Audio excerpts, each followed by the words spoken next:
Hace 10 años, Enrique Krause señalaba en un ensayo sobre la democracia sin adjetivos que México llevaba más de 170 años de vivir como una comunidad nacional y muchos más como una comunidad cultural, los cuales son suficientes para tomar y retomar la iniciativa democrática.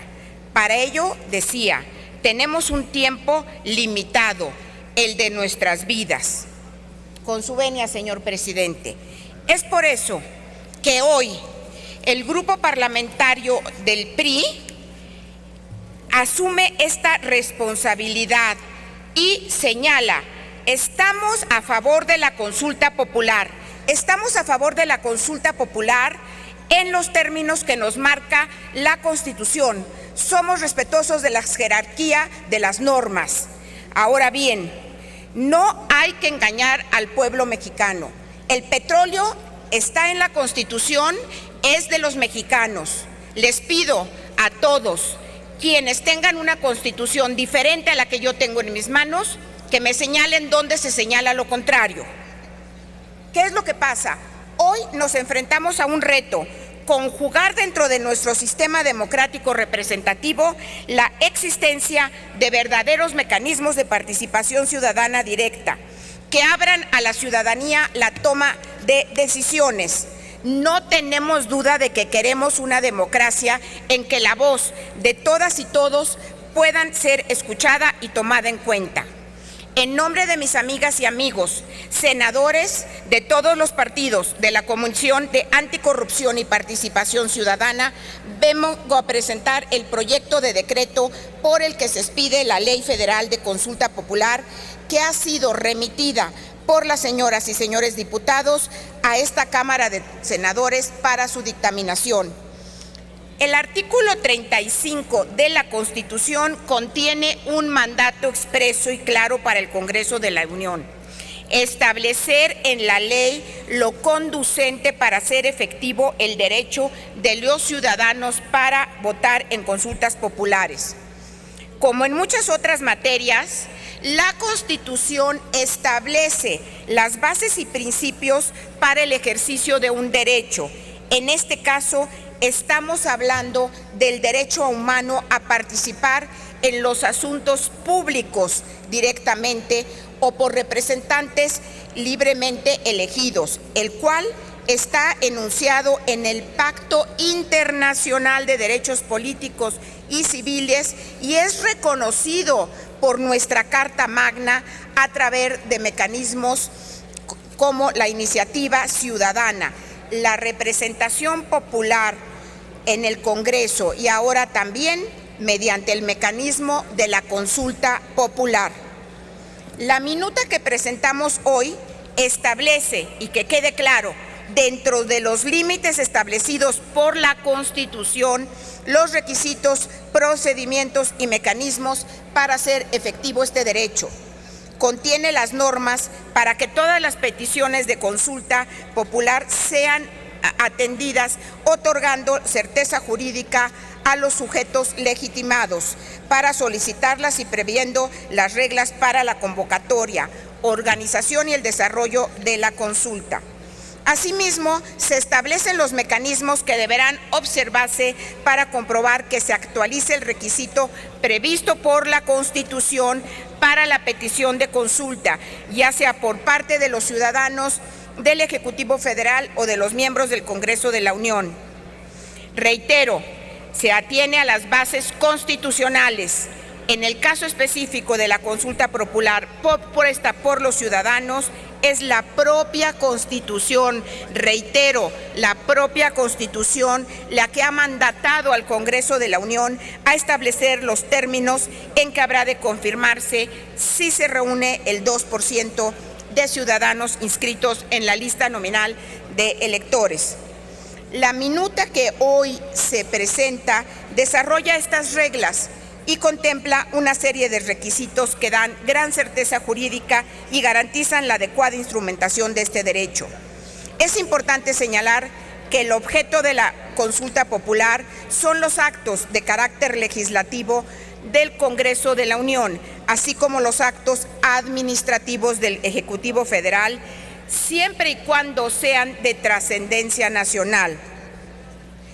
Los invito a que no perdamos de vista que lo que estamos debatiendo hoy es la manera de hacer operativo el derecho a la consulta popular. Ese es el tema del debate de hoy. Les pido nos centremos en él. En la dictaminación al interior de las Comisiones Unidas hubo discrepancias y se señalaron valiosas aportaciones respecto del texto propuesto, las cuales hoy analizaremos con el objetivo de darle congruencia y operatividad a este derecho.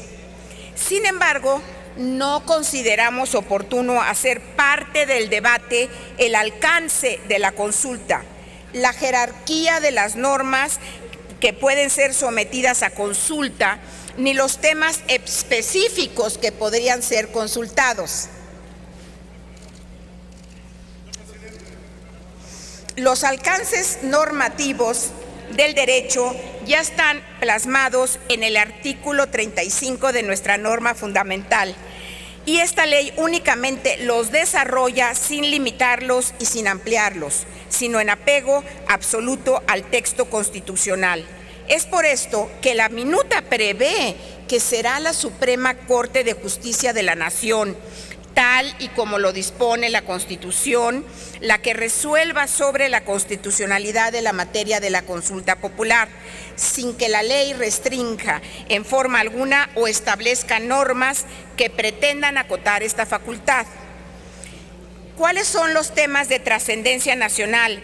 Se propone que cuenten con elementos como que repercutan en la mayor parte del territorio nacional, que impacten en una parte significativa de la población, que propongan la creación, modificación o eliminación de políticas públicas con estas características, que propongan legislar sobre nuevas leyes o modificaciones que repercutan en una parte significativa de la población, o los demás que determine el Congreso. Es decir, estamos ante una ley que de manera amplia reconoce la existencia de una cantidad ilimitada de temas que pueden ser sometidos a consulta, estableciendo únicamente la inviabilidad sobre materias expresamente señaladas en el artículo 35. ¿Cuáles son estas materias? Las restricciones de los derechos humanos reconocidos por la Constitución, los principios consagrados en el artículo 40, la materia electoral, los ingresos y gastos del Estado, la seguridad nacional y la organización, función y disciplina de la Fuerza Armada Permanente. La minuta que hoy presentamos contiene, en estricto apego al texto constitucional, las normas relativas al plazo para la petición, lo referente al aviso de intención, las reglas para la presentación de la consulta, procedimiento de convocatoria, atribuciones del organismo electoral, medios de impugnación y los alcances de vinculatoriedad y seguimiento. Nada de esto interfiere con el derecho a votar y participar en las consultas populares establecido en el artículo 35 constitucional. Es indispensable hacer énfasis en que no es posible establecer desde esta ley, y por eso no se está proponiendo así, la procedencia de una consulta popular más allá de los parámetros establecidos en la Constitución. La constitucionalidad y, por tanto, la procedencia de la materia objeto de la consulta deberá ser determinada caso por caso, reitero, por la Suprema Corte de Justicia de la Nación. Los temas coyunturales, como es la reforma energética, nos pueden llevar sobre dos cuestiones que, sin restarle importancia, no están puestas hoy en la mesa de la discusión de esta Ley Federal de Consulta Popular. Hoy no estamos discutiendo si la Constitución puede ser sometida a la consulta popular, ni si la reforma energética es un tema de trascendencia. Hoy estamos discutiendo el derecho a la ciudadanía a votar en consultas populares. El compromiso del Gobierno federal y de nuestro presidente Enrique Peña Nieto es con los ciudadanos. En todo momento, desde el Ejecutivo Federal, se han dado muestras de institucionalidad y respeto a la división de poderes. La reforma política de la que la consulta popular forma parte, es un claro ejemplo de los nuevos tiempos del país y la decidida transformación iniciada por el presidente. Durante el año pasado, todos los aquí presentes fuimos partícipes de uno de los periodos reformistas más importantes del país, con las reformas política, educativa, energética, de telecomunicaciones, financiera, hacendaria, de transparencia, entre otras cosas. Estamos cambiando a México, el rostro de México. Nadie puede negar que todas estas reformas son trascendentes en sí mismas y que la voz de todos los grupos de la sociedad se escuchó y se tomó en cuenta en esta tribuna. Nos queda un largo camino por recorrer en la dictaminación de leyes secundarias para hacer realidad todas estas reformas.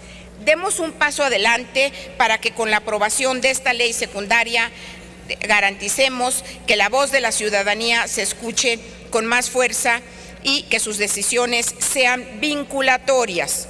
Amigas y amigos senadores, los invito a que no perdamos de vista que estamos haciendo operativo un derecho de la ciudadanía que debe ser garantizado por todo el Estado mexicano. Confiemos en las instituciones que nos hemos dado. Confiemos en la Suprema Corte de Justicia de la Nación como intérprete última de la Constitución. Confiemos en el organismo electoral que ha demostrado capacidad para organizar procesos electorales complejos y el cual está en un procedimiento que nosotros mismos aprobamos de fortalecimiento institucional.